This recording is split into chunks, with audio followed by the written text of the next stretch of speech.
ఏపీలో బలమైన ఇద్దరు కాపు సామాజిక వర్గ నేతలపై వైసీపీ ఫోకస్ పెట్టింది. టీడీపీ జనసేన కూటమి తాడేపల్లిగూడెంలో సభకు సన్నద్ధమవుతున్న వేళ సైలెంట్ గా పావులు కదిపారు వైసీపీ నేతలు. ఈ నేతలు వైసీపీలోకి వస్తే ఫ్యాన్ పార్టీకి ఎన్నికల్లో బలం చేకూరినట్టవుతుందని విశ్లేషకులు అంటున్నారు. మీ బిజినెస్ విస్తరించాలనుకుంటున్నారా? మార్చి 16-17 హైటెక్స్ లో franchise India biggest ఫ్రో expo.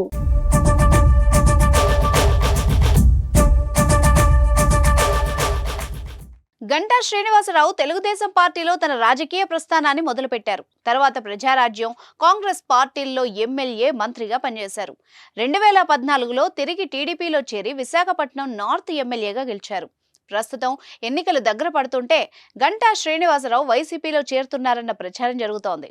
Ganta Srinivasarao Bheemili నుంచి పోటీ చేయాలని ఆశిస్తున్నారు. అయితే గంటాను టీడీపీ అధిష్టానం చీపురుపల్లి నుంచి మినిస్టర్ బొత్స సత్యనారాయణపై పోటీ చేయాలని ఆదేశించింది. చీపురుపల్లిలో పోటీ చేయడం ఇష్టం లేని గంటా శ్రీనివాసరావు వైసీపీలోకి వెళ్లాలని నిర్ణయించుకున్నట్టు తెలుస్తోంది.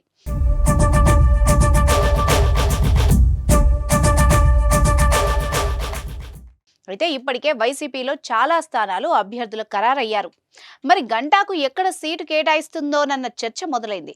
ఏది ఏమైనా ఆయనకు సముచిత స్థానం కల్పిస్తుందన్న చర్చ సాగుతోంది. ఆ భరోసాతోనే వైసీపీలోకి గంటా వెళ్లబోతున్నారట. మరోపక్క బెజవాడలో తిరుగులేని నాయకుడిగా ఉన్న వంగవీటి రాధాను తిరిగి వైసీపీలోకి చేర్చుకునేందుకు ఫ్యాన్ పార్టీ నాయకులు మంతనాలు జరుపుతున్నారట. టీడీపీలో ఉన్న రాధా విజయవాడ సెంట్రల్ సీటు ఆశించి భంగపడ్డారు. దీంతో రాధా ఏం చేయబోతున్నారని రాజకీయంగా ఉత్కంఠ రేగింది. అయితే వైసీపీ ఎంపీ మిథున్ రెడ్డి తాజాగా రాధాను కలిసి మచిలీపట్నం ఎంపీగా పోటీ చేయాలని కోరినట్టు సమాచారం. కొడాలి నాని, పేర్ని నానిలు సైతం రాధాను కలిసి వైసీపీలోకి రావాలని కోరినట్టు సమాచారం. మరి దీనిపై రాధా ఏ నిర్ణయం తీసుకుంటారనేది ఆసక్తికరంగా మారింది. మరి చూద్దాం, ఎన్నికల వేళ వైసీపీలోకి చేరే టీడీపీ నేతలు ఎవరెవరో, వైసీపీ నేతల మంతనాలు ఏ మేరకు ఫలిస్తాయో చూడాలి.